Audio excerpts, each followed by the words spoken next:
Try that one more time. Good morning, everybody. Keith Engle here for TGI Sports Talks Sunday stream of consciousness. How's everybody doing today?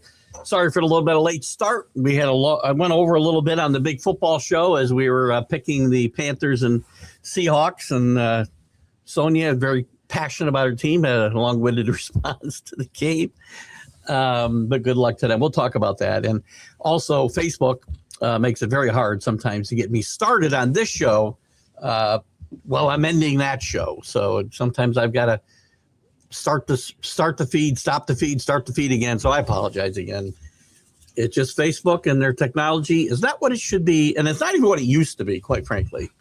I hate to bite the hand that feeds me, because most of the, thousands of views we get per show is Facebook, not YouTube, because I had promised to try to maximize our YouTube viewership in retirement, but I just haven't figured it out. And plus, I don't know that I want to try to move all you guys from Facebook to YouTube. So in any event, we'll see how that goes. Welcome, everybody, on YouTube, on Facebook, on Twitter. Thank you to all the groups. You can see our favorite groups sharing, but there's dozens and dozens of groups that allow us to share these shows. John Gonzalez at the Sports Authorities, great admin, the best admin out there, followed closely by Greg Rawlings at America's Pastime, the love for baseball. Flo and Can over there, Bottom Line Sports. Check their stuff out Tuesday nights. Maybe tonight they have a show too. I'm not sure. Maybe they'll come on and we'll give them a chance to do a little promo. Who else? Let's Talk Sports. DDH, thumbs up to you. And Tanner's done a great job. Tanner and the boys done a great job of carrying on your legacy over there. Still good friends of this show, obviously. And Ken Krause over at Golf Bud Sports of all sorts. And a quick shout out to Ralph Williams at RW Media. Ralph does some great stuff out of Ocean City, Maryland. Pittsburgh focused national footprint, specifically the Sports Corner on Tuesday from 4 to 6 p.m. Eastern with Smoke and Jim Frazier. Guys, we got a lot to talk about. Who's out here today? And it's your show. Yeah, I did try again. Thank you, Danny. Facebook, you kill me. The good old gang is here spilling over from the big football show. Good to have you with us, Chris, up in Canada. Good morning, Dave Guyette. Hope we didn't lose you when we restarted the show. If we did, hopefully you're back. We'll talk about a lot of stuff today, guys. We got the NFL to talk about, the Ravens victory, but there's a lot of chatter in Baltimore about Lamar Jackson and the team's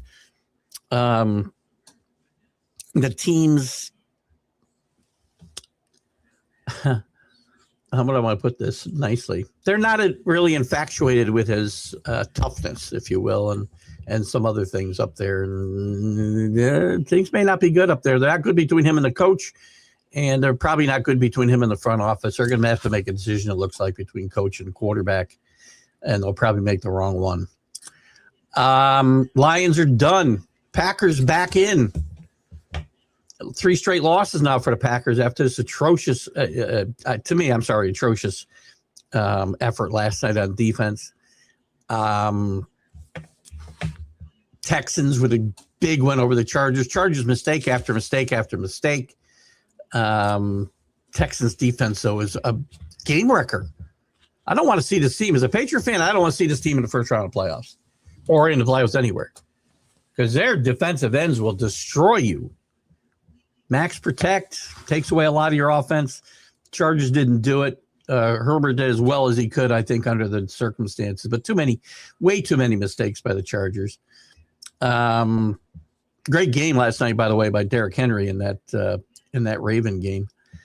We'll talk about today's big games. Obviously, Crosby and the Raiders. Patriots with another key player out today. I want to talk in college. We haven't talked about Kyle Whittingham. Great hire by University of Michigan. I'm telling you, there's no squeakier clean guy in all of college football like Kyle Whittingham. I've talked for years on my college football show and this show that he's the most underrated coach in NCAA football, Division I. And I think UM will be very happy they made this hire. The bowl game, Blas, I've had a hard time getting into anything. I watched a little of BYU Georgia Tech yesterday. It just can't get into it. But we got the playoffs starting New Year's Eve with the Miami and Houston, Ohio State. We'll talk about that. No Notre Dame until Notre Dame USC until 26. I'm sorry, until 28 at this most, at the earliest, I should say. 26 and 27 are definitely out. Could not do it. If we get into some Major League Baseball, we can talk Team USA and then some of the trades. I'm really looking forward. Now we're getting into the new year. We're going to start getting close to the WBC. I'm excited about the WBC. To me, there's even NBA talk if you want to get into it. Knicks playing well. Knicks and Pistons playing really well in the East. The Bucks not playing well. Of course, the Spurs and the Thunder playing great out west. Jokic triple-double the other night, a monster game. But it's your show. What do you got, guys? Bring it. Bring it this morning. Good morning, Rick. Good to have you with us. YouTube comes first, then I slide to Facebook. So you're one of the 4 views I get on YouTube. Seriously, we get 15 to 2,500 views a show, unless I don't share it. After I shared all the groups, 15 to 2,500 views on Facebook. YouTube, there is no sharing to be done. If I get 11 views, it's a lot, man. Anyway, Chris F. Grave is the man. Good morning, Danny Fuller. Good to have you with us. Can's with us. Keith's got the hiccups again. Good grief. Good morning, sir. We got a good slate today. We do have a good slate of games today. Who do we have left? I mean, we already had some games of note. We got Jags Colts now is not a big game. We'll talk about these games afterwards. We got Seattle and Carolina, which is a huge game. Bucks and Miami, which is a huge game. Steelers and Browns. I like the Browns today, I'm telling you. And the Eagles and the Bills, to mention a few of the key games still left to be played this week. Some good stuff. But Can from the Bottom Line Sports, again, Can, you guys, you and Flo are more than welcome to pump your show up here today. If you want to do that, they'll be happy to post it. Packers will be cooked in a wild card round if they're the 7th seed. Listen,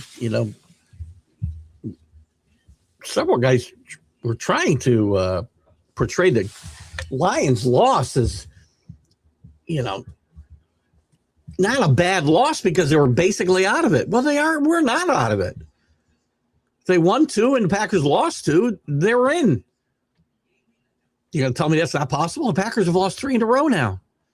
That's a horrible loss by the Lions and a horrible effort by the Lions on Sunday. And I know Brian's not here at the moment anyway to defend himself. He'll probably see this later. Brian, I apologize for not being here to defend yourself, but you can do it later. I don't want to hear about injuries. Everybody has injuries this time of year. Patriots are banged up like crazy. Just lost Hollins on the IR for 4 games now, minimum 4 games. And offensive line is banged up. They had 4 offensive linemen go out last week. They're on like their 4th string tackle. Everybody has injuries. I'm not going to play that card. I don't play the referee card ever. And I don't play the referees are awful, by the way. And both things can be true. Anyway, let me finish. Referees or injuries. I never play that card. I just don't. You got to coach and play around it. The referees, though, just because I say you should not, I never have, and this is not, anybody who watches here will, I think, confirm this. Never once have I blamed referees for losing a game. You don't put yourself in that position. That does not mean I think the referees are any good. They're terrible. I mean, some horrible calls in that Charger game yesterday. What was a roughing the passer on Stroud in the 4th quarter? That's not a football play? Where's he supposed to land?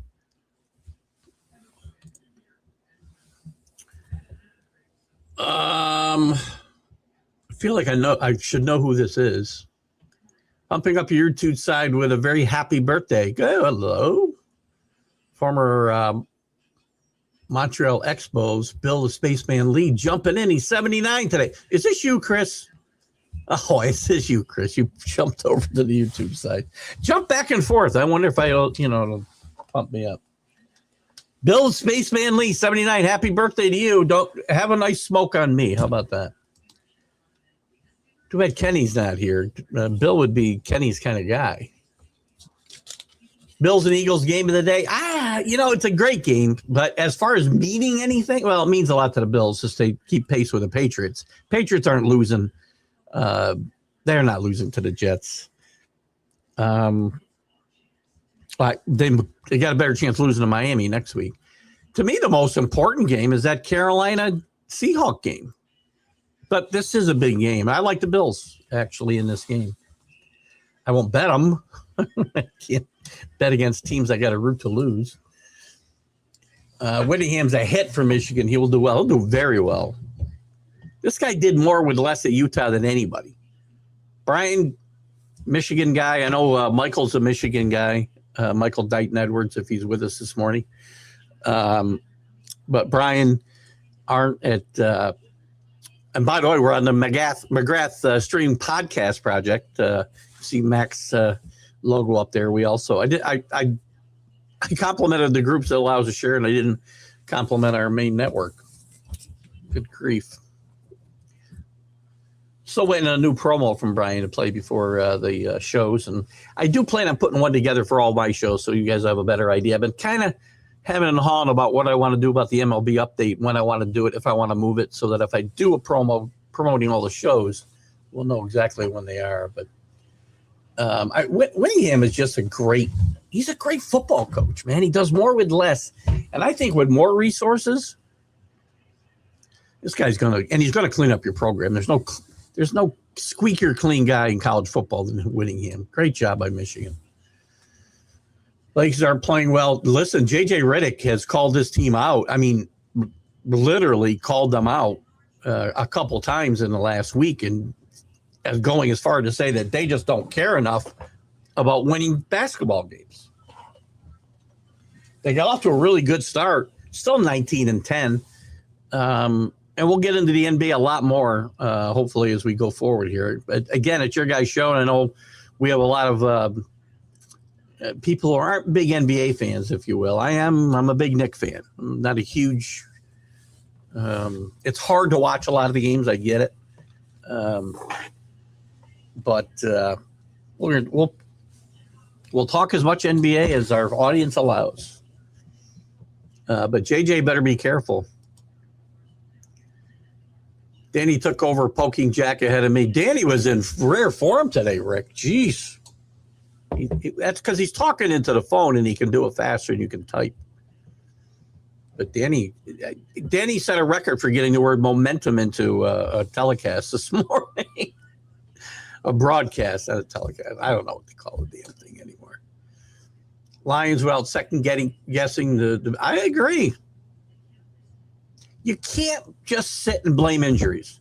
And by the way, I don't think their window's closed. I know that's not a popular sentiment here and in a lot of places. We got into a pretty good discussion about Goff and where he stands on the quarterback scale in the NFL, and it's certainly not top 5, and I had trouble getting him in the top 15. But he's a good quarterback because there's a lot of good quarterbacks right now. There's a lot of really good quarterbacks. Not great, really good quarterbacks. And Goff, where he is, they can still win with Goff. They've still got great weapons on the offense, assuming, I don't know what their contract situations are. The cap's going to go up. The cap goes up $30 million every freaking year. Cap's not going to become that big a problem. They need better cohesiveness on offense. I don't think the head coach should be calling the plays. I think they fix their offensive line.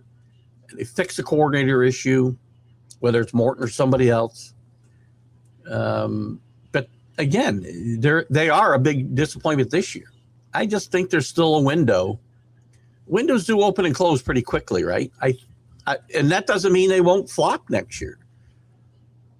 And it depends on what your window is, right? How many times we tried to say Buffalo's window's closing? How many times we say Kansas City, oh, they're done. Now they're done. Sooner or later, you're going to be right.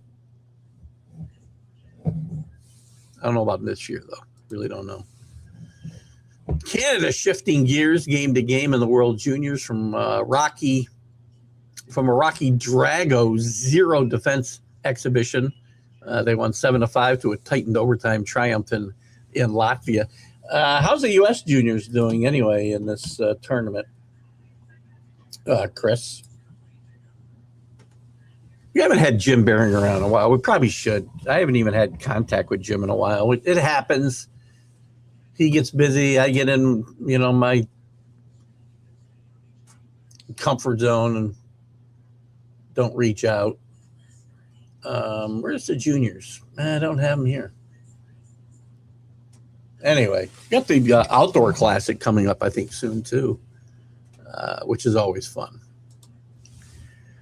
Vikes were more injured than the Lions and still embarrass them. Listen, by the way, we've talked about the plethora of Coach of the Year candidates. I got to tell you, Rick, your coach has done a tremendous job this year. This team might finish 9-8. That is a hell of a coaching job out of Kevin O'Connell. I'm telling you right now. Great job. He's a really good coach. And if I didn't have my head coach, who I love to death, and Jack just doesn't understand the Mike Vrabel effect in Foxborough, the second choice I'd have of all the NFL coaches today would be your guy. Good morning, Michael. How are you? Good to have you with us. Michael Dighton Edwards. Check out his latest article on TGI Sports Talk on my personal page, and we'll share it to some of the other groups tonight, probably. We'll get a chance to do some of that. But, Michael, good morning. Big Michigan fan, big Lion fan. Sure, he's got some comments on the Lions. And Kyle Winningham, who, again, I will tell you, I told Brian, he is the best hire any school. Michigan lucked into this. He's the best hire of anybody in this cycle. Without a doubt, in my mind. And don't this guy, again, it may be tough to win next year. I don't know. He's going to be expected to win. But his number one job is to clean up the program, right? Good morning, JB. Good to have you with us. Check out JB on the Back It Up Binge podcast. If you got any good interviews coming up, let us know. Carolina needs a win to keep pace, but they've got next week. This is not do or die. If they lose this game, to me, the Panthers need this game less than Seattle. Seattle is out of the race for the number one seed if they lose today. And they've been very, very good on the road. If I'm not mistaken, and somebody can correct me, they've only lost to the Rams on the road this year. They went on the road and beat up a really good Jacksonville team. This is a good Seahawk team. Really good. Sam Darnold has played well. Almost as well as he played last year. And I know.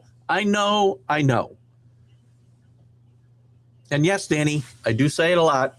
I don't always comment in the group when I see. It's Keith that he's referring to when he says, you are what your record says you are.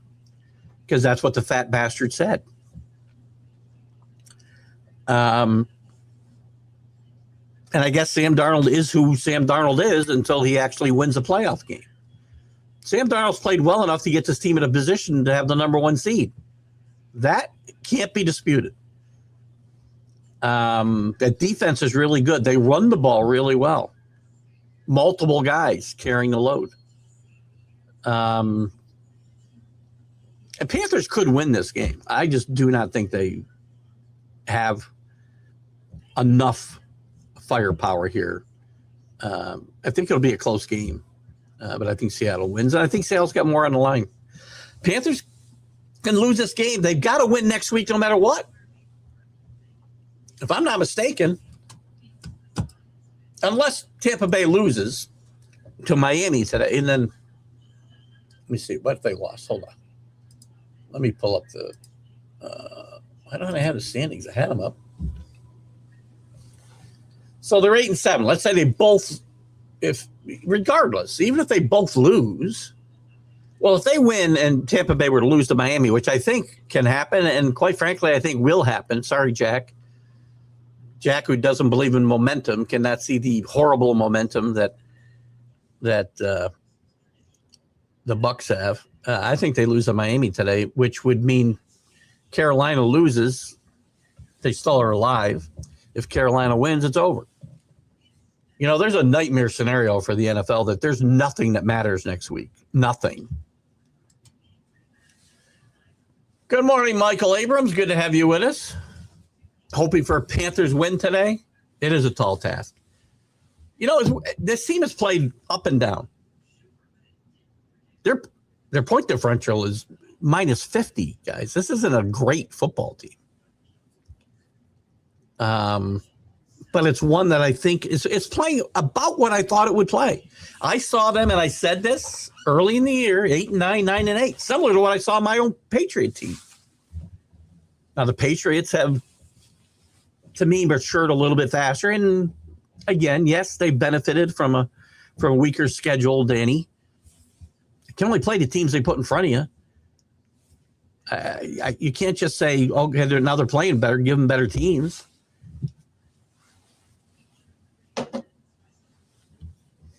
Some teams don't play as well as you think they're going to play. The win at Buffalo is still a good win. The loss to Buffalo at home, still a bad loss. The Steeler loss doesn't look quite as bad. The Raider loss is awful. That was week 1. But again, you got to look past the victories and look at how they're winning. They've got the third best point differential in football. Third. Behind the Seahawks and the Rams. Whittingham, yes, you should like him. He's a great hire. Great hire. I didn't say Utah was Michigan, but I can tell you he worked with less resources out there, and he'd win with 3- and 4-star players. And he also went and beat some really good teams in bowl games, by the way.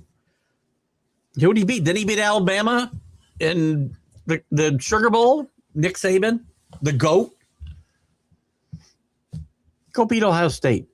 Whittingham's a good coach. Whittingham will clean up the program. All you Harbaugh haters who believe this is all his fault, which maybe it is. If you believe Biff, this has been going on for a while. I got a little problem with Biff. If Biff has been there and Biff knows he was there and Harbaugh's been gone for a couple of years, just an FYI. If Biff was witnessed all of this, why is Biff speaking up now? If Biff is this great guy, man of integrity, and I don't mean to disparage him. It's kind of easy to speak up when everybody's gone. And the AD's on his way out here, too. I wouldn't doubt that part of Whittingham coming here. And by the way, he's getting paid like a top-notch coach. He's getting $8.2 million over 5 years. I'm sorry, a year over 5 years. Squeaky clean indeed, like a fresh buff on a smooth tone.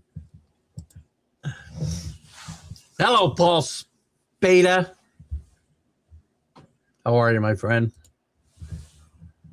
After sticking up for Harbaugh for years, does Michigan need cleaning up? No, I think the stink is there from the time Sherrone Moore took over.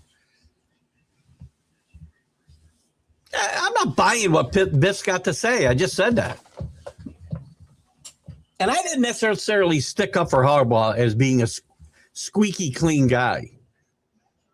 I said the things that Harbaugh was accused of, everybody's doing. Now, the things Sherrone Moore was doing are nuts. There's something wrong with that guy. You're stalking people. You're sending, explicit texts to people. You're on OnlyFans. Harbaugh was football related and stuff everybody did. I talked about, I'll give you the exact term I used for a long time, Rick. Selective prosecution. That's the deal with Harbaugh.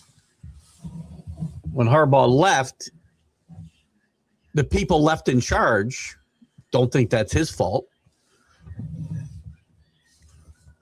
We're not people of great moral fiber. They just aren't.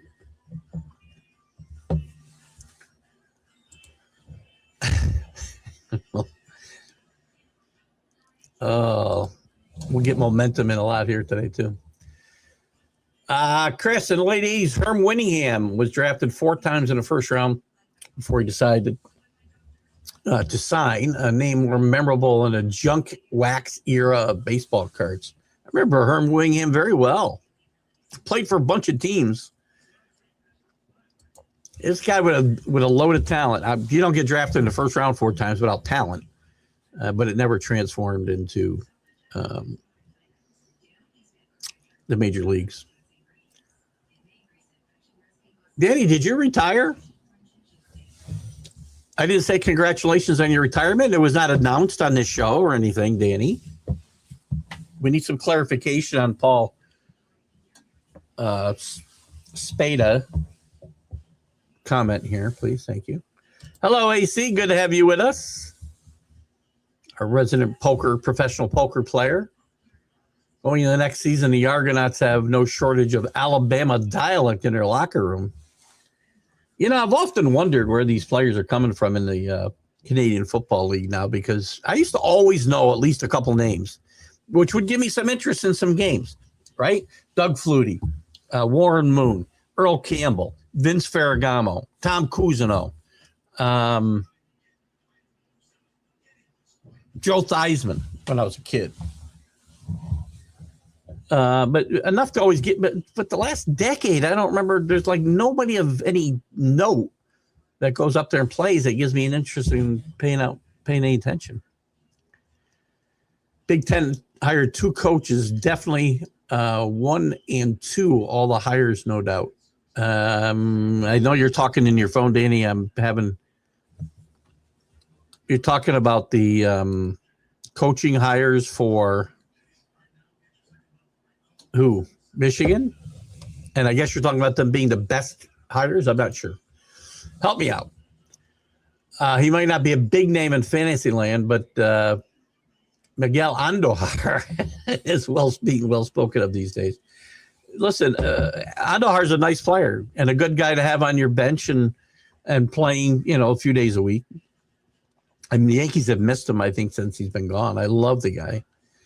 And you do hear his name around the circles of Major League Baseball now and again this offseason. So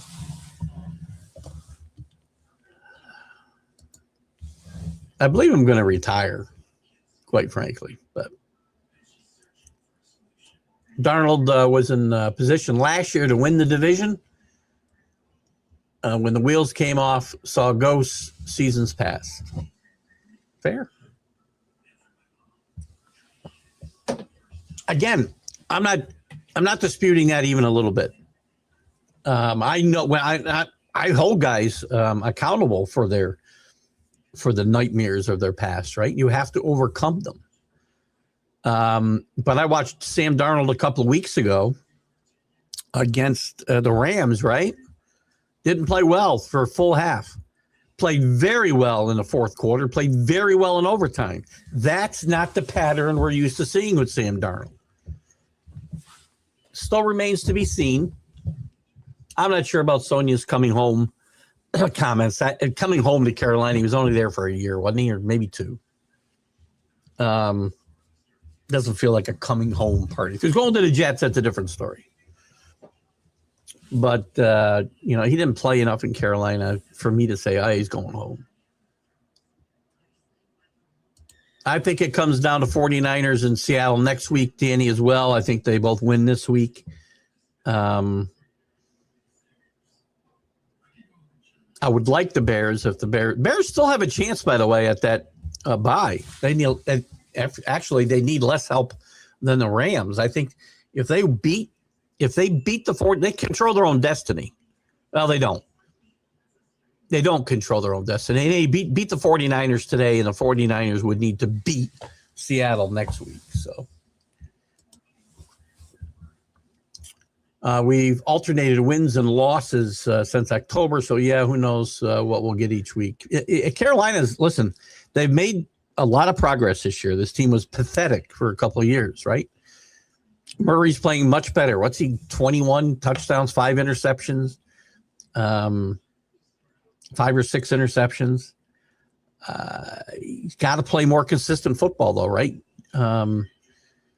The team's defense has played very, very well. The running game has been very good. But they need to bring consistency week in and week out. Maybe they bring it this week. There are moments of truth for teams in every single season. This is one for the Panthers. If they want to show that they are the class of the South in the NFC, and they have some kind of chance to compete in the playoffs, which I don't think they do, today's the day to show it. You're playing at home. You're playing one of the best teams in football, certainly in the NFC. This is a big place to make a statement. We'll see whether they're capable of doing that. My point is that I win unit is definitely looks better than. I don't disagree. And let's be clear. I mean, Sharon Moore didn't get fired for winning 9 games. And 9 games at Michigan will suffice, by the way, if you beat Ohio State. If he loses 3 years in a row to Ohio State, he's going to be in trouble. Right? If he wins 9 games 3 years in a row and beats Ohio State in one of those years, he's fine. He beats Ohio State in 2 of those years, he's golden.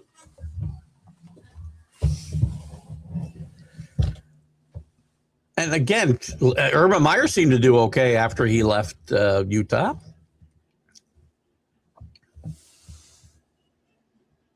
It's a good football program. That's all I'm saying, Dee. You're not necessarily wrong. I mean, it's definitely different coaching in Utah than it is Michigan, right? It's different coaching, in the NFL. It's different than coaching in New Orleans than it is in New York City or L.A.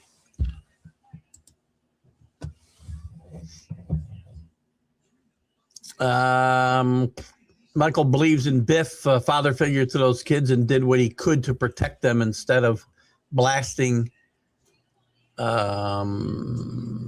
with Manuel, athletic director, more publicly. Just a hunch. I don't know. But again, I always have a problem with guys who come out tell me about 5 years worth of dysfunction, but said nothing while he was trying to protect his own job. I get it. You got to provide for your family. Maybe he doesn't want to give up his job. And maybe he feels like he can sell himself to the new coach, as somebody who wants to clean up a mess that I was well aware of.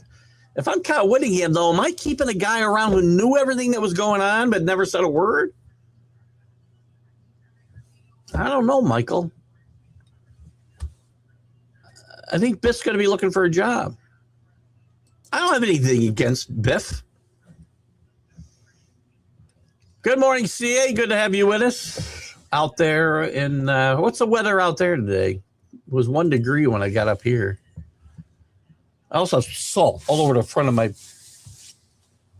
one of my favorite Patriot tops because I had to go out and shovel the snow that fell off the porch roof onto the sidewalk or the front walk. Ugh. Chris is getting all his favorite players into conversation this morning. Luke Voigt re-ups in Japan. Curious how he enjoys the culture. I'll eat the more adventurous sushi in the company of a sushi aficionado. You couldn't make me eat sushi. Fish in general makes me a little queasy, except for shrimp. I love shrimp. Not very odd, I guess. I love shrimp done however you want to do it. Anything else I can't eat. Much less raw. Can't do it. Joe Cap. That's a blast from the past. That's a bit random, Rick. What is that from? What is Joe Cap from? Oh, Danny retired from making sense. That's not fair. Danny thought he would make up for Paul and his not making sense, and it's working. Yeah. Yes, the Michigan UCLA hire is definitely. Oh, UCLA, very good hire, by the way. Wanted two, just so happens to be the Big Ten hires who are undefeated in bowl games. There you go. I love the Cheney. What? God, now I can't think of the UCLA's coach from James Madison. But anyway, I love him. Another great hire. Not sure that the Matt Campbell hire in Penn State is going to end up being all that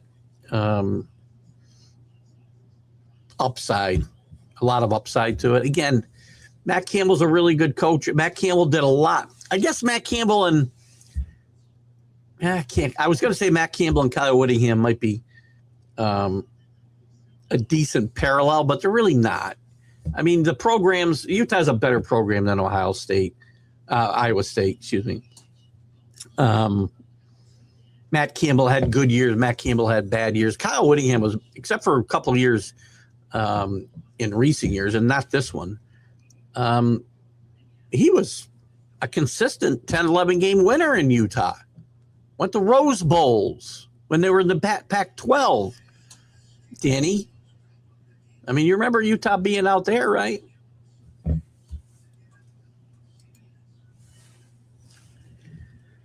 Don't say Bears. Danny thinks Caleb Williams sucks.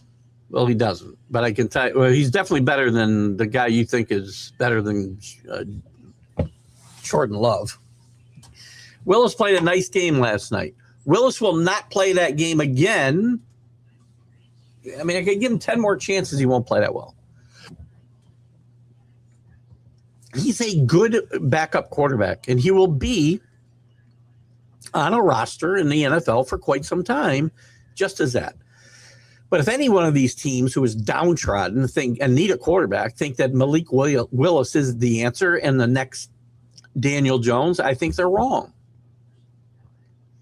And I'll come back and admit that, because I did say Sam Darnold with the right circumstance could be a decent quarterback. Same with Daniel Jones. Malik Willis, I'm going to say I don't believe that in. And I was wrong about Josh Fields, unless he just hasn't found that system yet. Good morning, Donna. Good to have you with us. And I hope you guys all had a Merry Christmas, Happy Hanukkah, Kwanzaa, whatever holiday it is that you celebrated. We hope you had a really good one. We did here. Very busy. We did cancel our New Year's Eve plans. Well, we're still going to dinner early. Plum Blossom. My mother-in-law always likes to go, so the kids are coming. Grandkids are coming. Dinner and then home. Instead of the first night of Funny, we will be out. I'm sorry, we'll be home watching Miami and Ohio State. Chris is on a roll today. I think we've seen the last of Ozzie Guillen in Major League Baseball. Never mind the personality and people getting offended. He just been out of pro ball too long now. I agree. Ozzie Guillen was a refreshing Major League Baseball manager. Did things a little bit differently than some others. Did have a problem not offending people, which I don't care about. But it's been 10 years, right? I'm not sure. I want to say it's been 10 years. Bears, like the Pats and Broncos, benefited with a schedule that gets you a tougher schedule next year, and they'll be better next year, which is okay. With that said, the Pats are set for 10 or 12 years. I'd like to think so, Danny. But how do we say that when we say the Lions' window's closing when they've still got a really good quarterback? They've got really good receivers. They've got really good backfield. You fix the offensive line, and you should be set too. A lot changes. I don't think anybody can make the type of run the Patriots made for 20 years ever again. I think the system is rigged against that, right? I don't think there's a way to keep your team competitive.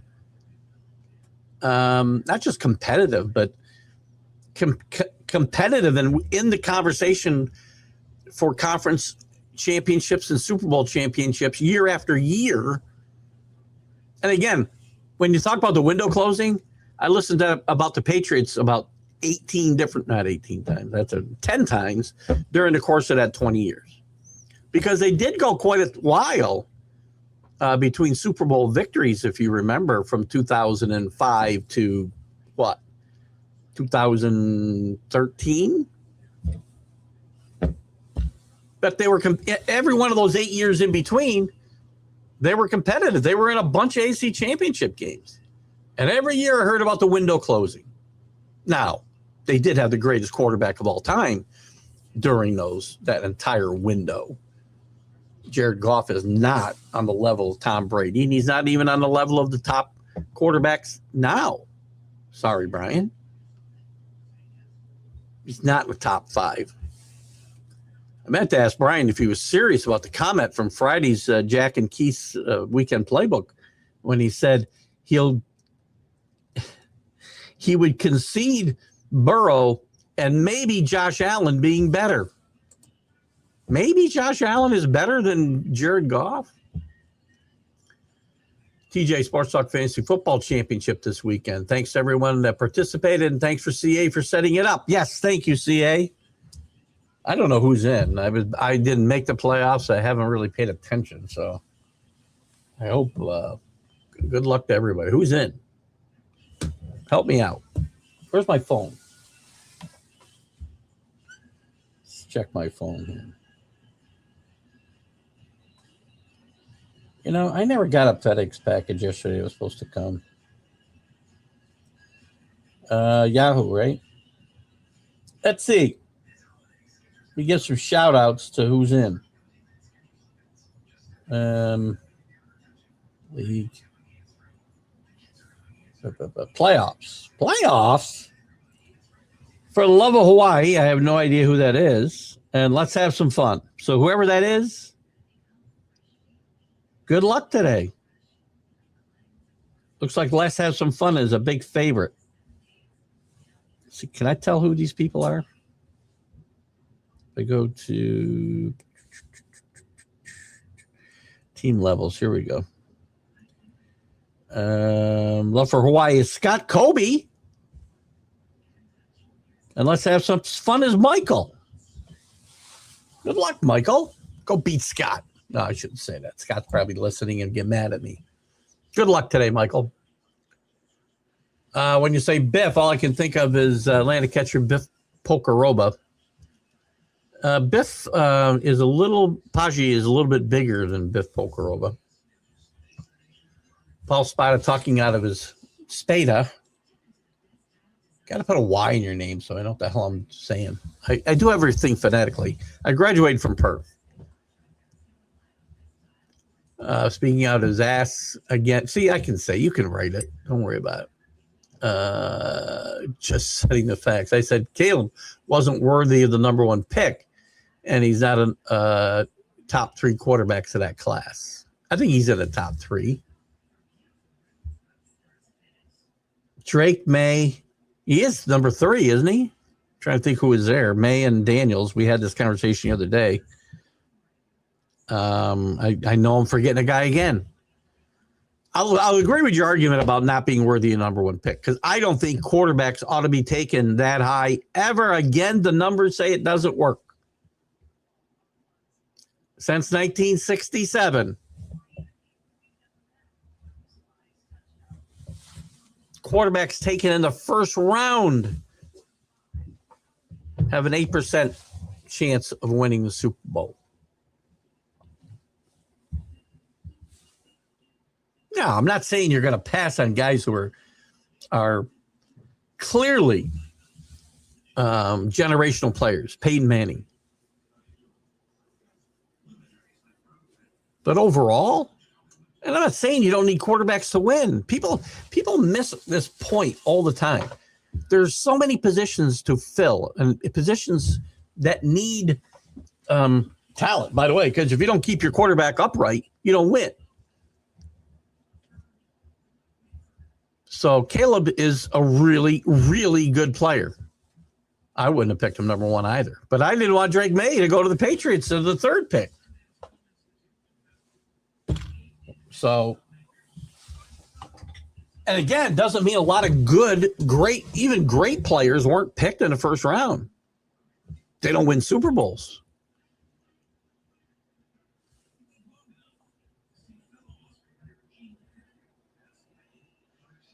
Now, that stat may have changed a bit recently. I can tell you, top 10, you have as many flameouts in the first round as you do winners. What's the best? 1983, still considered the best quarterback draft ever.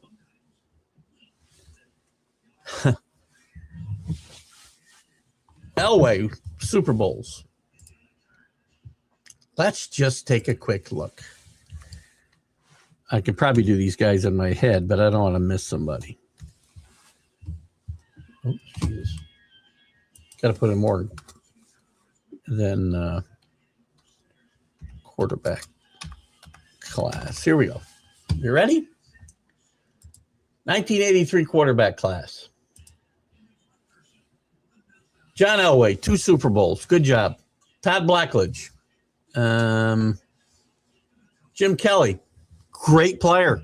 No Super Bowls. Tony Eason, no Super Bowls. Ken O'Brien, no Super Bowls.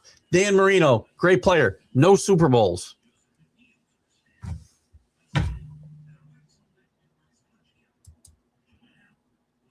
Who are the other quarterbacks taken? Can I find?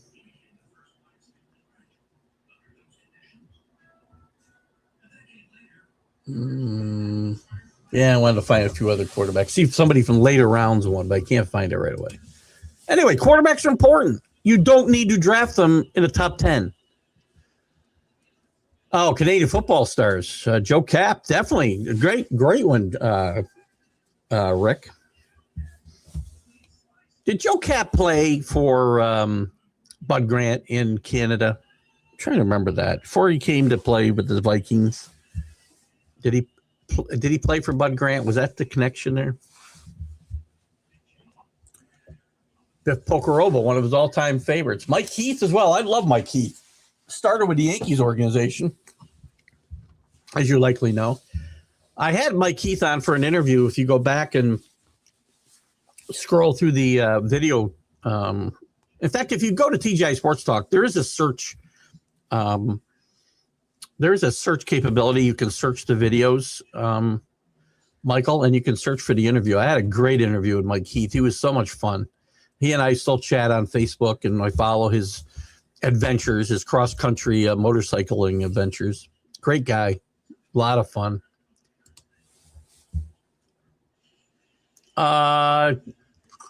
Danny's with me for a change. Malik Willis is a good backup quarterback. Paul thinks he's the greatest thing since sliced bread.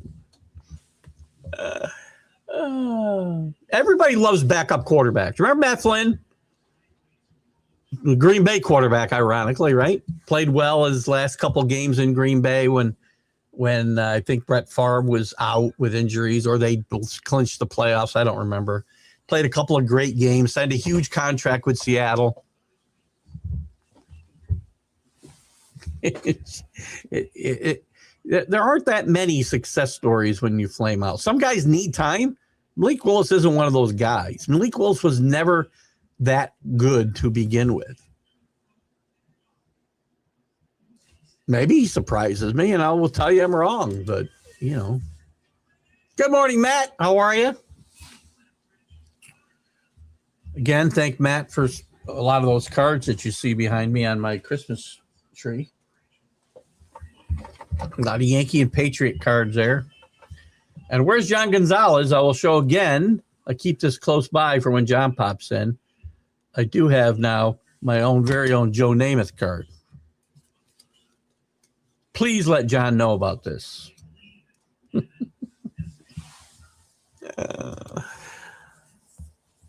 Michael, 8 years between Super Bowl wins. Pain and agony, poor Patriot fans. The horror of having to wait. Signed Lions fan. I think the window is fine. Well, it was agony. I have to tell you, people go, "Oh, you're so goddamn spoiled." Your team won 6 Super Bowls, went to 14 championship games in 20 years. You're so spoiled. Well, where were you the first 40 years that I rooted for this team? Well, 30, 10, whatever I was. It was my first Patriot game, 1970, 10 years old. Ron Papernak, his dad. Where were you then? I wasn't spoiled then. This team had very mixed success. Oh, God. And by the way, if somebody wanted to blame referees for stuff, I certainly have plenty of places to blame them for those 30 years. I don't do that. But your window is still open. Hello, Donna. What do you think of the Eagles and Bills game today? I do think the Bills are going to win. The Eagles seem to have righted the ship a little bit the last couple of weeks. I've had some interest. I don't know if you're watching in-season Hard Knocks, but it's following the NFC East teams, and obviously the only one. It's been interesting, actually. But the only team doing anything well is the Eagles. You know, and some of the things that I think are a problem there don't come across as a problem, but again, editing and all that stuff. But I'm not sure the Eagles yet have righted the ship. The Bills, excuse me, the Eagles really don't have a lot to play for. I mean, you don't know who you're going to match up to, so how do you know what seed you really want to play for? You can't get the number 1 seed. So I don't know how well or how much they're going to be motivated to go out there and put injuries at risk here these last couple of weeks. They've wrapped up the East, obviously. The Bills still have plenty to play for. They have an outside chance still of winning the East. So I think Buffalo wins this game. Yeah, I wasn't too far ahead of you, by the way, Matt. Scott is there. See, I knew you were lurking out there, and I could pull you out of the weeds, Scott, if I just made a comment derogatory. I love you like a brother. Patriot fans stick together. Go, Michael. I'm kidding. It should be a good fight between you two guys. Brian during the debate show put Goff 5 on the list. No rose-colored glasses there. I love Brian to death, man, but that is rose-colored glasses thinking. I have a trouble getting him. I can get him in the top 12, but he's more towards the middle of the pack, and that's okay because there's a bunch of really good guys ahead of him.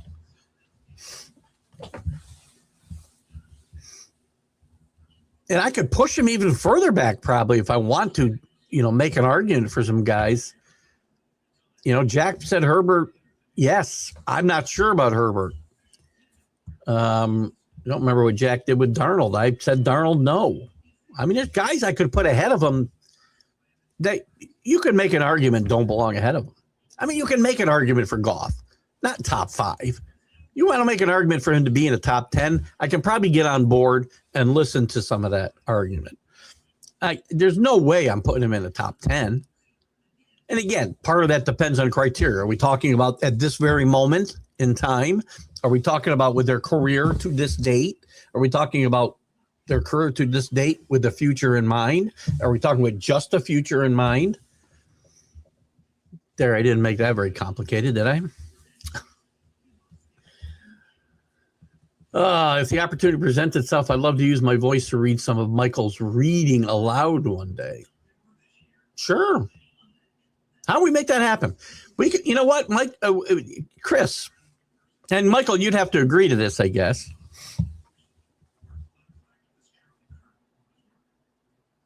We could test out Chris reading one of the articles and attaching an audio file to the reading portion.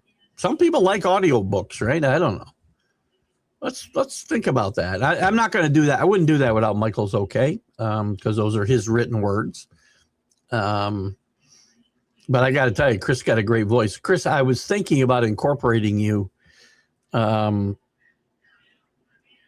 do some voiceovers for this show when we work on some promos for the individual shows. I'm just not sure logistically how to make it happen because I got to figure out my soundboard. I'm having trouble recording just audio without video. I know there's a way to do it. Because we're going to run it over, say, the slides we have, right? Like, I don't know. Can I put myself up here? Hold on. Can I do this? Let me see something. Yeah. So you see this slide, and then we have a voiceover when we're coming on the show, right? With the little music playing underneath it, and then some chatter. So I don't know. We'll see. We'll see what we want to do there. But it would be interesting maybe to hear that, and that's up to. And Michael, don't feel pressured to do it. If you're not comfortable with that, and you can talk to me afterwards, you don't have to make a call here in the group. We can certainly chat about it. It is Michael's words, and I don't want to do anything to stain those. Not that you would, Chris. Chris has got a voice. He should be doing some radio somewhere, some voiceover work somewhere. Scott Kobe, you'll just have to deal with my dominance in fantasy when I win today. Didn't I hear you tell me that we're gonna deal with your dominance in the college football pool once you jumped in late? Let's just concentrate on a win over the Jets. Hey, hello, Alan. How are you? Let's also remember these guys are only in their second year in the league. We can't expect them to count and be all pro overnight. Who are we talking about? Caleb? We talk about quarterbacks? Who are we talking about specifically? Alan. Yes, Cat. He did. I thought I knew that connection. Thank you, Rick. Joe Cap, by the way, he was not pretty, but he got some. They got some wins. He got that Vikings team to a Super Bowl. He was horrible when he came to New England after Minnesota, though. I can tell you that. Yikes! Of course, that team was pretty bad. Great seasons in general. Congrats to Scott and Michael. This is back to the fantasy, by the way. Back to reality. How about them Texans? Listen, I got to tell you, the offense and C.J. Stroud was not good yesterday. Early in the game, he was. Second half, that team kind of took the foot off the gas, or the Chargers defense figured it out. The team doesn't run the ball well enough. You know, I've heard some comparisons to the 90, what was it, 99, I think it was a 99 Ravens, great defense. Trent Dilfer was quarterback, but they don't have that 2,100-yard rusher like they had Jamal Lewis.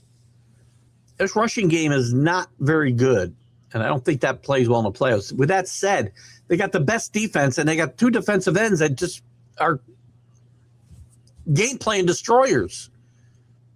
They harassed Herbert to no end yesterday. His own athleticism kept the Chargers in this game, and then at the same time, his mistakes killed them. I do like this Texan team, and I don't want to play them anytime in the playoffs. I pray to God the Patriots avoid the Texans in the first round. Now, that said, they might have to come to New England and play at 8 o'clock at night in January. Not a very fun thing to do. But you got to go max protect against this team, or they will beat your quarterback senseless. Great defense. Scary team. Congrats to DeMarco Ryans. 0-3 start, and now they're in a position to potentially win the AFC South. Speaking of lunchbox heroes, were we doing that? And the top-selling jerseys in Toronto, number 1, Vlad Guerrero, and the number 2 with extra mustard and bologna.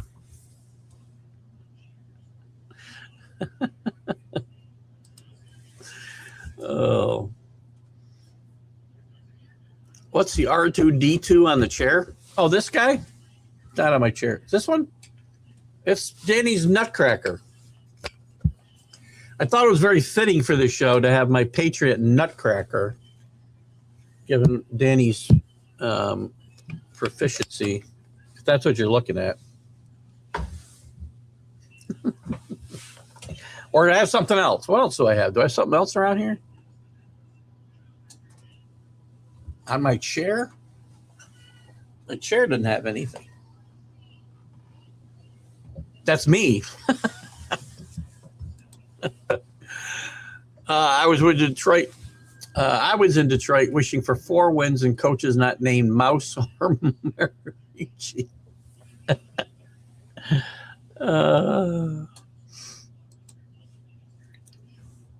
Those were tough years. I mean, you know, you had some good years, what, in the 90s when Wayne Fonts was a coach. There was some good teams. You made an NFC championship game. Didn't turn out very well. You had the best running back in the history of the NFL, in my mind, and Barry Sanders. Not much else, unfortunately. Can never figure out the quarterback position. Had some great athletes. Herman Moore was a great wide receiver. Some decent defenses. Wayne Fonts, underrated as a coach in my mind, but they could never get over the top. Because they ran into Dallas every year or Washington or somebody was always just better. Ernie Clement. I'm not sure. I know that name. You just did the Jack third person voice.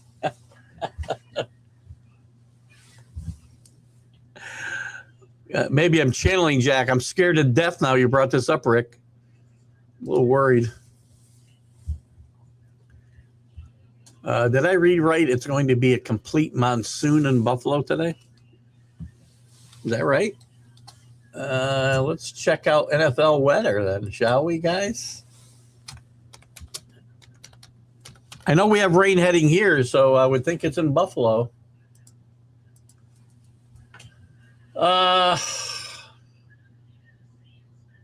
What's that game? Is that game tonight or today? Oh, where are you? Come on. Patriots, Jets. Gonna rain. 60% chance of rain there. Oh, there it is. I see a 59%. I see a better chance of rain in Foxborough than I do in, definite rain. So there it is. Rain, cloudy, low around 36. Temperatures rising around 46 overnight. South wind, gusts as high as 29 miles an hour. Chance of precipitation, 1 to 2 inches possible. I'm not sure if that's during the game. If it is, that could be a problem for the Eagles. Bless me. Thank you. Bless you, Donna. I'm not sure why you're blessing me, but I need it anyway. Hoping the Bears go far. Listen, I like the Bears. They got a chance to win more games than they've won in about 15 years. They've won the division title for the first time in a while. They've got some weapons. They played really well in the second half. Well, they could get hot. Never say never, man. You know, I'm a big coffee mug guy, and this one is from Turks and Caicos. I always go for these big cups.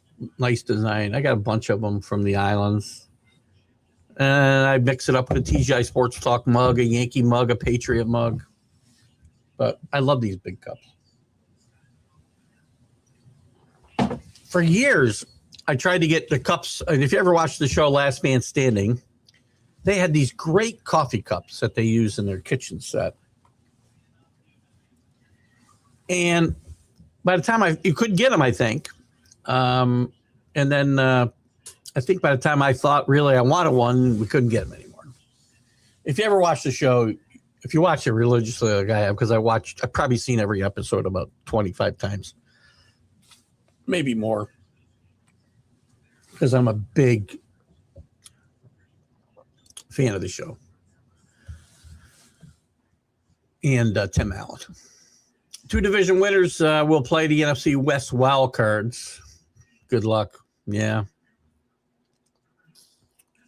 You might get an idea today. You could see a rematch in a couple of weeks of the Bears and the 49ers.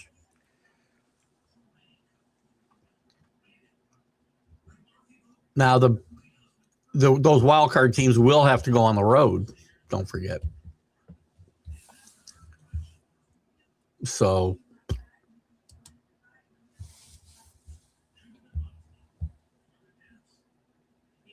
Scott's competing for 9 titles today in fantasy football. Scott, you got too much time on your hands. Just kidding. Good luck in all of them, except for ours. I want Michael to win now. You got 8 more shots. Now I want Michael to win. No, Goff is not top 5. Not even close. It is a nutcracker, Mike. Matt. I brought it up last week. I don't know if you were on at the time I brought it up, but I thought it was fitting, with guys like Danny around, that I have a nutcracker on my desk. Patriots, you can see right there. Oops. Come on, get in the screen here. Patriots, you can see Patriots at the top. There you go. So, there's Patriot stuff everywhere here, right? I got a little Patriot pillow, my little Patriot. This is for my, what do you call that? Problem with your wrist and mouse and stuff. Patriot helmets, Patriot footballs. We got a bunch of Patriot stuff and Yankee stuff behind. That's why we went to the real world studio look, if you will. I just bought an on-air light. Should be coming so that we'll give it a more of a studio feel. We'll put an on-air behind me somewhere where we can see it on the wall. That'd be kind of cool. Michael loves Chris's voice. Would love that. Would really like to hear him read "'Twas the Night Before Christmas." I did an article. That'd be a good one. Why don't you? Well, it's past Christmas though, but that'd be awesome. Chris does have a great voice. So he has a lot of voices actually. Good luck today, Scott Kobe.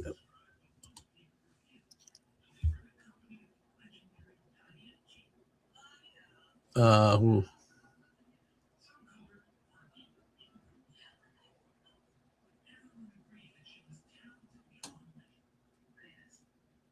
I'm not sure where you're going there, Scott. Yes, Caleb. Now you're right, Alan. These guys, we never give these guys enough time. I sometimes fall into that habit. I'm not falling. I don't think Malik Willis, for instance, falls into that category. Caleb does. Cam Ward deserves a little more time to get it right. Even guys that have played worse than Cam Ward's an example. Yeah, we get JJ McCarthy. We give up on these guys so fast. And what's going to happen is your team's going to give up on your quarterback, your young quarterback, way too soon, and somebody else is going to benefit from it. Because you didn't know how to utilize him. You didn't have patience. You didn't give him the tools that he needed to get better. Opposite of Mac Jones in New England. Mac Jones has shown this year he can still play in this league, has he not? Needs the right situation. Bill Belichick, as much as I will still tell you he's the GOAT, totally screwed Mac Jones. Totally. When you go from having the best offensive coordinator in football, sorry, well, you're not an offensive coordinator anymore, Ben Jones, Josh McDaniel, who's a quarterback whisperer, won 11 games with freaking Matt Castle as his quarterback. When Tom Brady went down for the season in game 1, 2006. When you go from Josh McDaniel to Matt Patricia and Joe Judge as co-offensive coordinators, neither one of them with any offensive experience, And your answer is coach is coach. Doesn't matter. Matt Patricia suffered from that as well. Great defensive coordinator. You see what he's doing at Ohio State. Not a good head coach, Detroit fans. Didn't say he was. One thing has nothing to do with the other.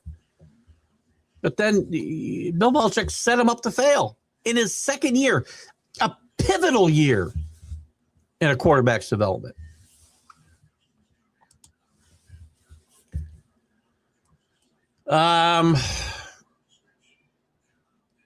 No, I think they had moved, changed the name to. Let me just see if I can pull up Joe Cap's stuff. It'll tell me. I think they had become the Patriots by then. I could be wrong. Let's find out. Pro Football Reference never lets me down. Well, I'm wrong. 1970, they were still the Boston. They were still the Boston Patriots. They didn't change till 1971. My bad.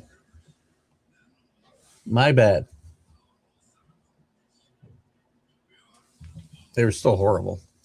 Thank you, Danny. Good catch. The YouTube chat is heating up. Yeah, I need some way to be able to boost those numbers. Both subscribe again. We're well over 2,500 followers on Facebook. 7,000 if you want to count my personal page. And I don't know, 70, 80, 90 or something on YouTube. I don't know how to maximize without spending money. I'm not paying some guy, hundreds of dollars. He says he's going to do this, that, and the other thing. I don't trust any of these guys. Scott says, I don't want to see the Texans at any time in the playoffs. Agree. Matt Collins is going to turn out to be a huge loss for May and the team. I agree 100%, Scott. When I read this news yesterday, I was not happy. They'll get away with it this week for sure. Miami next week, depending on what the situation is. Very little chance at the bye now, right? Because the Chargers have no incentive probably to go out and try and beat the Broncos next week. Although the Broncos, I guess the Broncos do have incentive because they got to win the game to clinch the bye.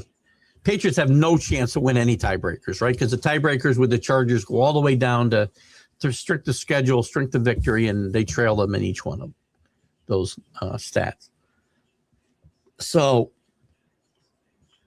but Matt Collins has done a tremendous job this year. That's why you can't just look at numbers, right? I mean, he doesn't have a ton of catches, but every time he makes a catch, it's a big catch. He reminds me a little bit.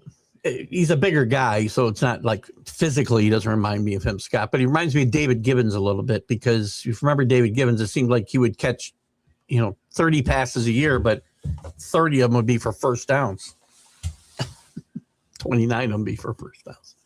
Hollins makes big catch. He'll be a big loss, and he'll be out at least through the first week of the second week of the playoffs. He's going to miss 4 weeks minimum. So, no, I said it the other way, actually. Michael, I brought the Nutcracker out because I thought it was the way Danny likes to put me in a vice. Nutcracker was appropriate prop.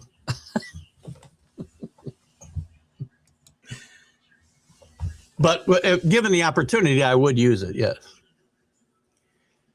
Alan, essentially one playoff spot remains in each conference. The North, which the Steelers clinch and win today. The NFC South.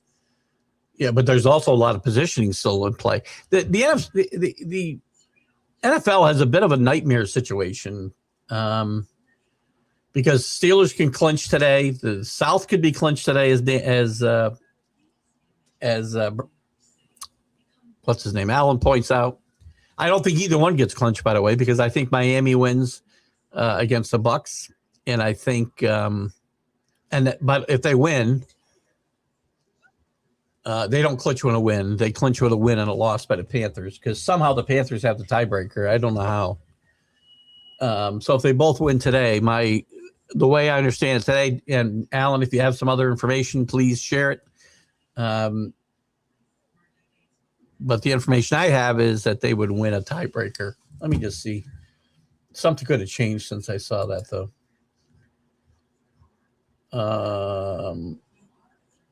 Conference record. Well, the Bucks have a worse conference record. And they can't win. Division record would be tied. Conference record would be tied. No, I'm not sure now. If Seattle loses today, if Carolina loses today, then the Bucks win today and next week they're in with that tie. And I think it might be a strength of schedule thing. Because division record would be tied, conference record would be tied. And I think then you got to go on to similar to Patriots and the Chargers. But yes, then you'd be playing. You would still theoretically have important games for the buys next week. So the playoff spots could be locked up. The positioning would be still way up in the air. But I think with some combination of wins, well, for instance, if the Patriots lost, that'd be done. The Broncos would be done. If Seattle loses and the Rams lose, that would be done.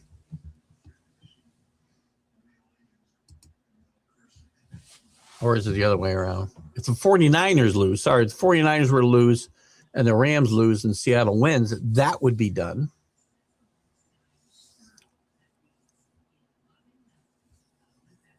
Rick's playing Bryant for third place, hoping to embarrass him again.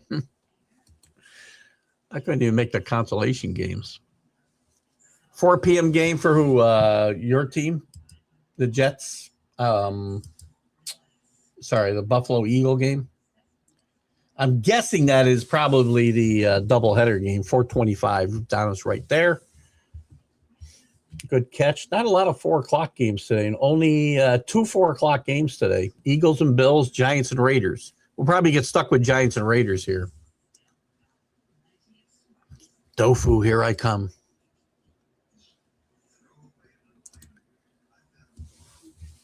Pass the coffee mugs this way.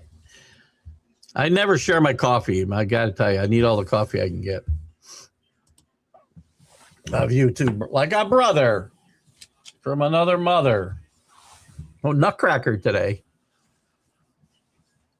You've mellowed since Christmas. Did you in fact retire, Danny? You haven't confirmed or denied that rumor that Paul's spreading. Main source of problem with wrists equals adolescence. Oh my God. Fair. I mean, look at Tyler Shuck in New Orleans. Who saw that coming? Well, he's a rookie. Listen, this kid can play too, and he's also more advanced than the other kids. He's more mature than the other kids. He's 26 years old. I'm still not sold that he's a quarterback of the future, but he's certainly the quarterback of the present and next year. They don't have to go panic and overreach because this quarterback class is awful. You guys can talk about Mendoza all you want, and Dante Moore is probably the best in my mind, the best pro prospect out there, and that's not a given thing. None of these guys should be top 10 picks. 2 of them will be because teams are going to overreach. New Orleans doesn't need to be one of those teams now because of Shuck. And it's like they picked him in the 6th round, by the way. I mean, he was a 2nd round draft pick. Many gave up on Trevor Lawrence. He's now playing with so much momentum. Danny's done a great job of getting the word momentum in on both shows today. Trevor Lawrence is playing great. Jacksonville's playing great. Myself and a lot of my cohorts doing these shows that I do shows with have sold Jacksonville and Trevor Lawrence short most of this year. And I said on the Big Football Show last Sunday morning, if Jacksonville went to Denver and won, we've got to say they're legitimate. And Trevor Lawrence was fabulous on the road. One of the toughest places to win in the NFL. Even when they're bad, you still got to go fight that elevation. Played great against a really good football team. And, I mean, Jacksonville is, I have to say, is for real. Joe Cap was great in the original Longest Yard. Did he play like a linebacker?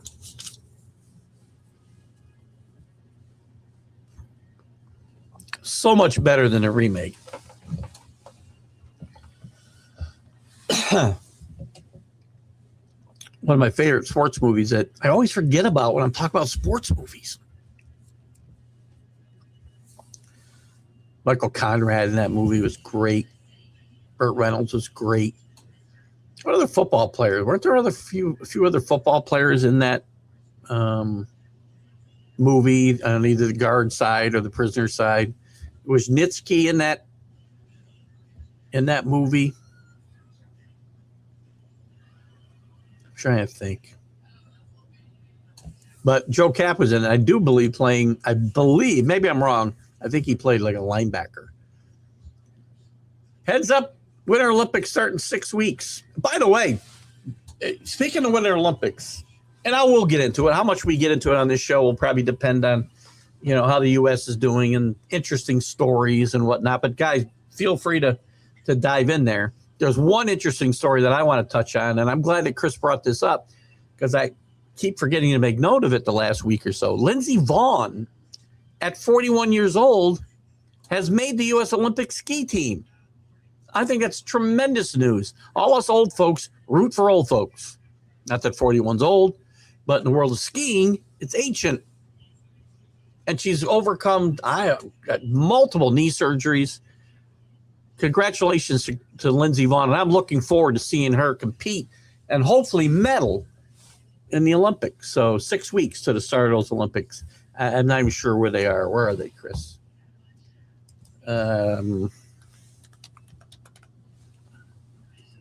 Winter Olympics. Milano Cortina. Where the hell is that? Can you help me out? Where is that? Oh, Milan. And Cortina di Pezzo, Italy. All right. I can get myself into some Winter Olympics this year. I think I'm away for part of that, though. If both the Panthers and Bucks win today, yes, Carolina by default gets the South regardless of what happens in a rematch next week. They need Seattle to win and win themselves. I'm not sure I understand why. Now you got me going back to my standings here.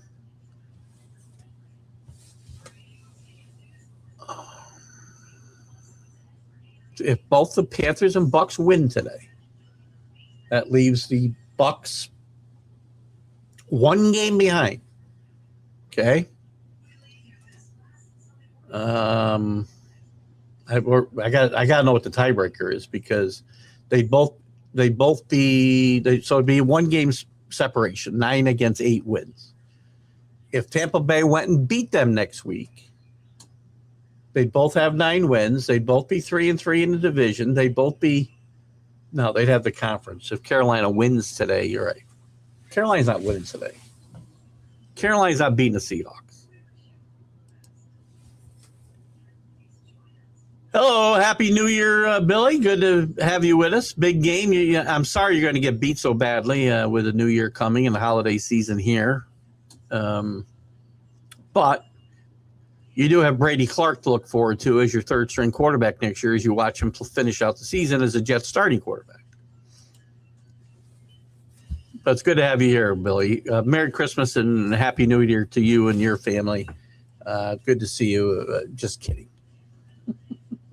Tom Brady was not a crybaby. You want to see a crybaby? Go look at John Harbaugh, who doesn't even play the freaking game, whining on a sideline constantly. I used to like John Harbaugh. He's one of the guys I hate seeing a camera on the most.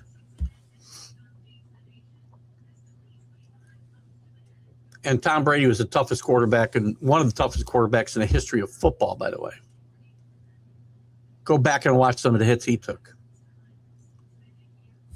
I'm not going to get on that whole thing today. But Happy New Year to you. Tampa Bay could lose 2 to the Panthers. I said before, I didn't think Tampa's winning this. I said to Jack last week, if they lost to the Panthers last week, it's quite possible they lose out. I think Miami beats them today. And this division race could be over. Well, it would be over, wouldn't it? Bucks have to win. No, I guess if they lose, the conference doesn't matter. So I guess if Carolina and Tampa both lose, then it goes to whatever that strength of schedule tiebreaker is. I understood what you were saying, buddy. Thank you, Billy. Good to have you with us. Seattle has a 40% chance of getting number 1 seed. They have the best chance, I believe, correct? Right now? Oh, you just want the mug? Oh, you collect them. I got a bunch. You really like the one. I'll make sure I bring it out next show that I do in the morning. That'll be tomorrow morning. I'll try to get the other one out, Donna, that I just brought home in November. I like that one a lot, too. No, I'm out of coffee, though. Got me picking up my coffee mug too much. Telling that today's Buccaneers game ticket selling for under $50. That is telling. That's close to a broken windshield game. I got to do my picks, too, don't I? Let me get some picks in here before we go to any further. We'll give the standings here. TGI Sports Talk. Here's the standings as we sit today. That's the wrong group. That's Drew's group. Here we go. Impressive showing, guys. I'm telling you. Denny leading with 163. Right behind him is Rick at 162. Well done. The Sun God is at 160. Paul's at 154. Big drop after that to where Paul, our generic ESPN fan, is at 154. Bo at 153. Myself at 152. J Train at 150. Michael at 149. Drew's down at 149. And Poppy's Picks at 149. That's Kenny. And how could Kenny only have 77 losses? That's interesting. That must be a misprint. Well, we had a 0 in there. That's a shame. And Sonia has 145. Here's my picks. Up to date. We won on the Cowboys. We lost on the Lions. We won on the Broncos. We lost on the Chargers. We lost on Green Bay. Arizona, Cincinnati, again, broken windshield game. I'm going to take Cincinnati simply because they're playing at home. Seattle on the road at Carolina. Carolina up and down. Seattle's been very, very good on the road this year. This probably comes, and I think this will be a close game, and I think it comes down to what quarterback doesn't make mistakes or makes the least mistakes, and I think Sam Darnold is starting to move past that. We'll see. The game that the Ravens need to pay close attention to today, the Steelers at the Browns. I'm taking the Browns way against the grain here. 8% chance to win, or 8% picked, I should say, on ESPN. I'm going to take the Browns. I think Shedeur plays well enough. They run the ball well enough. The defense plays well enough. Myles Garrett gets to Rodgers a couple of times today to break the record. And the Browns upset the Steelers. I'm going to take the Saints over the Titans. I was close to taking the Titans in this game, but I'll take the Saints on the road to continue their momentum, if you will. The Jaguars on the road against the Colts, who were officially eliminated. The big question now is going to be whether Phillip Rivers even should be playing, and whether Rivers comes back next year. And if he does, it can't be as a starter. You can't say, I want a 46-year-old quarterback who looks like me and count on him for 17 games. I'm going to take the Dolphins. I had the Bucs picked originally. I'm going to take the Dolphins to upset the Bucs today at home. The Patriots to kick the Giants' ass up and down in East Rutherford or wherever the hell they play now. The Meadowlands, sorry. I'm going to take the hapless Raiders against the hapless Giants in what is the number one pick bowl. The Bills I like over the Eagles. Eagles very little to play for. Bills still alive in the East Conference race. I've got the Bears. I'm switching off the Bears to the 49ers since the Bears now have wrapped up the division. Not a lot for them to play for, although they are still theoretically alive for the bye. I probably shouldn't say they have nothing to play for. I am going to move off them and go to the 49ers. I don't know who I'm betting in these games, by the way. This is just my picks in the ESPN pool. And I'll take the Rams over the Falcons as the death march for their head coach gets stronger and faster. What do we got left here? We got about 10 minutes left here, guys. So let me get through some comments. Shug equals older with Kellen Moore behind him. He's been really good. Moore with a top quarterback could be devastating offense. They need a lot there in New Orleans, though, which can happen overnight today. We've seen it. Look at the Colts. Look at, I don't know, who else? The Bears gotten a lot better over the course of a year.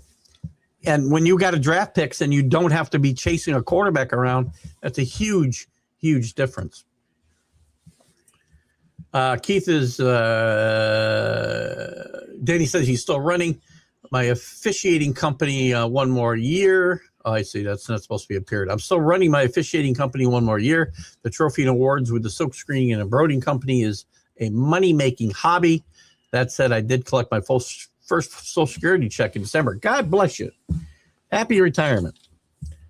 I am not collecting Social Security just yet. I'm waiting. I'll be 66 here next year. I'll probably wait to 67 minimum.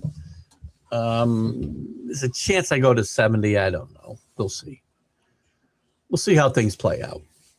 Butkus was in the original. I thought so. Butkus, that's who I was thinking of, and Nitschke as well, and others. Cap a linebacker. Curling is the greatest winter Olympic sport other than hockey. Give it a look, or I enjoy the curling. I'm not sure why. It's a little like watching a pot boil, but I have enjoyed it. I don't know why. I just have. I'm glad that Lindsay decided to come back. I'm shocked she decided to come back, and God bless her for making a team at 41. Really rooting for her, Donna, a lot. I want to fly through these. I'm going to go a little fast through these comments. It's the numbers thing, and the conference record is the tiebreaker. Yeah, but there is a chance, and again, not with the scenario you mentioned, though, Alan. So the Buccaneers game today means little in the conference standings, but the Panthers does, because if they lose 2 games, they'd be 6-6. If the Bucs finish tied at 9 wins, again, they'd be tied with conference record as well. And division record is the one that matters first here, and that would also be tied. So, yeah, it is a numbers thing. 3-3 in the division, which is the first tiebreaker when it comes to division tiebreakers. But that's even, and there is a chance the conference record would be even as well, which is going to take them down into, strength of schedule and whatnot. And I think last I saw, Tampa Bay had an edge there. Now, that can change. Again, this was a couple of weeks ago. Got to run. I got to run as well in this minute, but it's almost time for the masses to invade Dollywood. Peace, everyone.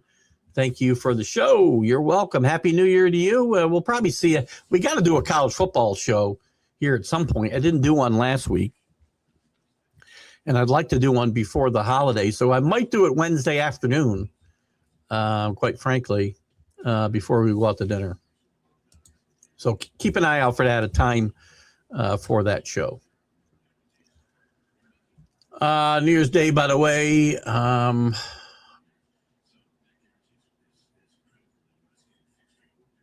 Alan's going to do a watch-along stream, Ole Miss and Georgia on the Rec Room Sports Hub YouTube page. Check out Alan and watch the Ole Miss Georgia game there. We got to talk a little bit about that, too. I'm going to tell you who I like there real quick. How do I get to the bracket? I want the bracket. There we go. Game, the first game, I'm going to tell you right now, this is partly, how come I can't view the bracket? There we go. This is partly my heart. It's partly my head. Indiana sacked Sayan 5 times in the Big Ten championship game. He hadn't been sacked but 5 times all year before that. They are susceptible to the pass rush. Miami has 2 defensive ends that are going to be top or first-round draft picks. Bain may go in the first 5. If they pressure the quarterback, they got a chance to win this game. If they play defense like they played last week against Texas A&M, they got a chance to win this game. This game will be closer to 9.5 points. I'm going to tell you that Miami will have the ball in the fourth quarter with a chance to win this game. Ole Miss, I like Georgia over Ole Miss. Ole Miss showed that they can win without Lane Kiffin. That question's over them. They're a live dog here, but I like Georgia to go on just because Georgia's gotten better than anybody through the course this year, as we've talked about many times. I like Indiana over Alabama by at least a touchdown. And I like Texas Tech to win against Oregon. I wonder if I'm getting points in that game. I think Oregon's favored in that game as well. Might be my best bet of the day, Texas Tech. Actually, Indiana would be the best bet of the day. Donna, have a great day. The luge at Lake Placid finished up before Christmas. Ain't as interesting as downhill in Colorado, but had a wonderful experience. Nonetheless, pay attention and schedule in advance. I've been to Lake Placid many, many times. It's a great little town, still very quaint little town. It's hard to believe they ever did an Olympics there, and it'll never happen again. Quaint little town like Lake Placid never gets the Olympics again. That's a shame. Hopefully you got to the hockey arena, which is a great experience up there. And there's some really cool restaurants and some fun stuff in town there too. And the luge is a lot of fun. You do have to schedule in advance.